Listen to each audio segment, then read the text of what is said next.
Oh, et puis merde.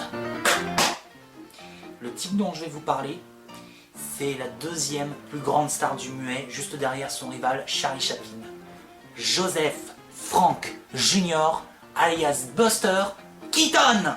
Il est connu pour ses cascades surréalistes qu'il faisait lui-même et pour jouer un personnage toujours sérieux qui ne sourit jamais. Par contre, il sait comment faire sourire son public. Keaton est à Chaplin ce que Daffy Duck est à Bugs Bunny. Ils ont longtemps été rivaux et même s'ils sont aussi géniaux l'un que l'autre, ils ont des styles très différents. Charlot est un clochard très gentil mais parfois malhonnête qui cherche à survivre dans un monde cruel. Buster est un homme de classe moyenne qui est pratiquement toujours en quête de la femme de sa vie et qui subit les pires gamelles possibles et se retrouve dans des situations démentes juste parce qu'il a la poisse. Mais il n'y a pas que son visage qui soit en pierre parce que Buster se relève quoi qu'il lui arrive. Et quand il ne se laisse plus piétiner par les autres, il va jusqu'au bout. Et il finit toujours par conquérir le corps de la belle. Tu veux dire le cœur?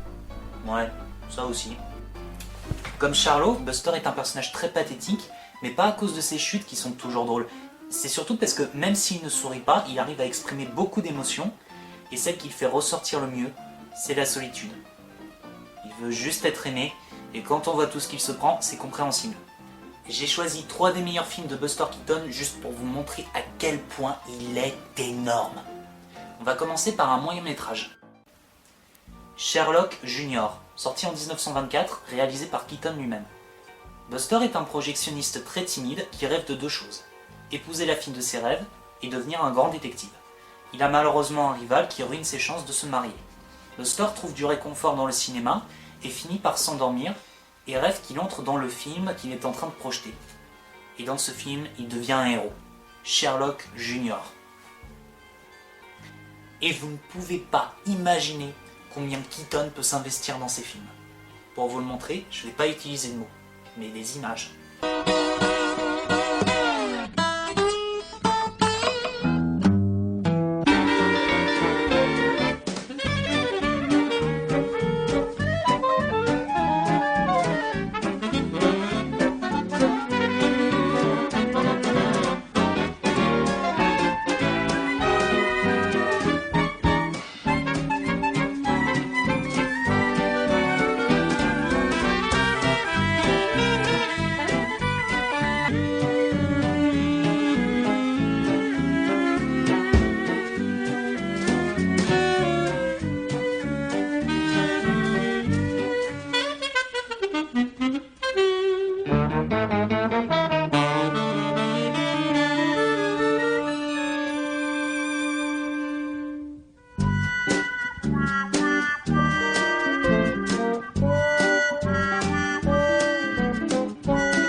C'est rien comparé à ce qui vient après.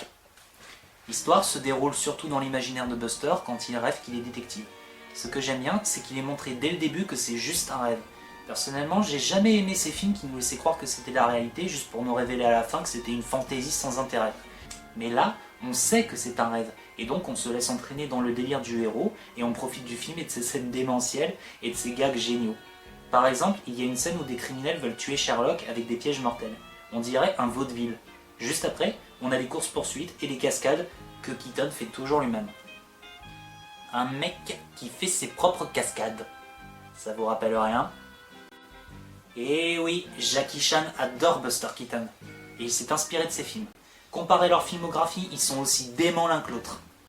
Sherlock Jr. contient un grand nombre de gags visuels travaillés et complètement inattendus, qui paraissent même être de véritables accidents, mais Keaton préparait toujours tout. Et en plus, il y a des effets spéciaux révolutionnaires pour les années 20. Le moment où Buster entre dans le film est une des meilleures scènes que j'ai jamais vues dans un film muet. Comparé aux autres films de Keaton, celui-là est court puisqu'il ne fait que 45 minutes, et il ne cherche pratiquement pas à nous émouvoir, c'est juste une pure comédie pour rigoler. Et à moins d'avoir la tronche de Buster, c'est impossible de ne pas sourire devant ce film. Je crois même que Sherlock Junior est ce qu'il y a de mieux pour découvrir le style de Buster Keaton. Bon, on va laisser le projectionniste roupiller et passer à un autre film. Oh, attention chérie, ça va couper. Le Mécano de la Générale, sorti en 1926 et réalisé avec Clyde Brockman. L'histoire se passe dans le Far West. Buster est un mécanicien très doué, toujours à bord de la Générale, sa locomotive. Quand la guerre de sécession éclate, il veut s'engager, mais l'armée le refuse parce qu'il sera plus utile à la livraison. Du coup, Buster perd l'estime de sa dulcinée qui le prend pour un lâche. Mais quand la Générale est volée par l'armée du Nord avec sa copine dedans, le mécanicien part pour sauver l'amour de sa vie. Et la fille aussi. C'est donc un film de course-poursuite, mais avec des locomotives. Et attention, c'est pas des maquettes.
Et là non plus, c'est rien comparé à ce qui vient après. Tout d'abord, si Keaton se met du côté des sudistes dans ce film, c'est parce qu'il est inspiré de faits réels. En 1862, des volontaires de l'armée de l'Union ont volé des locomotives et détruit les voies de chemin de fer pour retarder les Confédérés. Cette action militaire est aujourd'hui connue sous le nom de Raid d'Andrews. Merci Wikipédia. Buster fait la même chose dans ce film. Dans la première partie, il essaie de récupérer la Générale avec sa dulcinée, et dans la seconde, ils tentent tous deux d'échapper à l'armée pour prévenir l'Union d'une attaque, tout en retardant les Confédérés. Et tout est tourné en décor réel avec de vrais trains, et une des scènes de ce film est la plus chère de l'histoire du cinéma muet. Je vous la montrerai pas, quand vous la verrez, vous saurez tout de suite que ça a coûté cher. Keaton joue un personnage très malin, et même s'il est aussi maladroit et malchanceux que d'habitude, il est aussi vraiment balèze. Dès qu'il est sur une loco, c'est qu'il va y avoir de l'action. Ce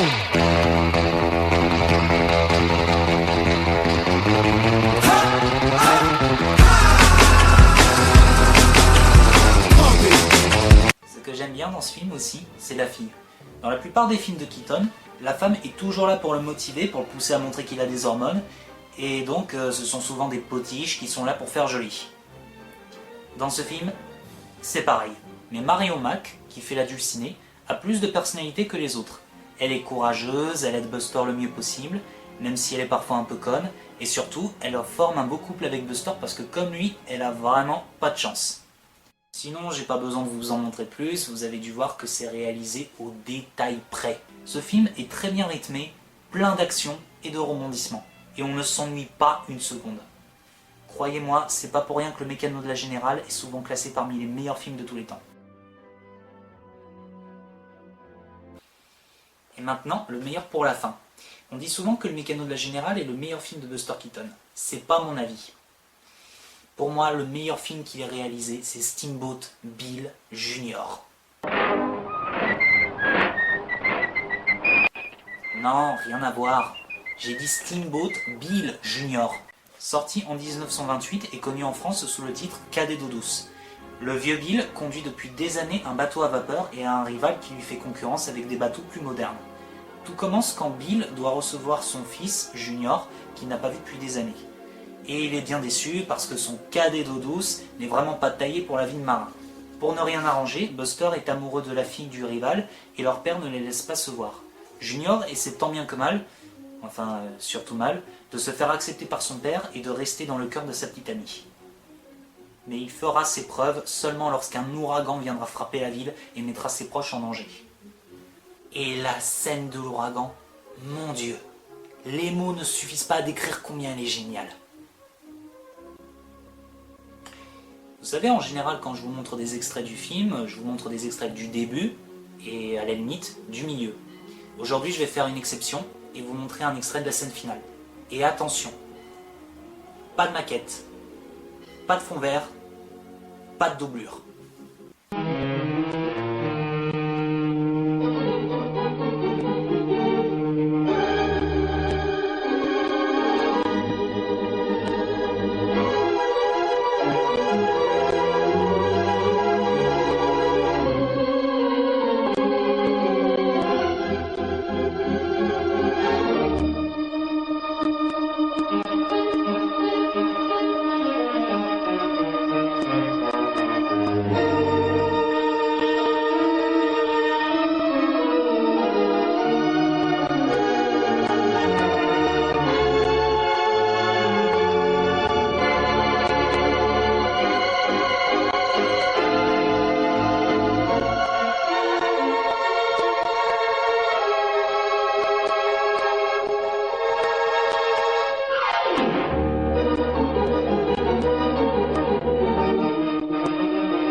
Et ça, c'est rien comparé à ce qui vient après.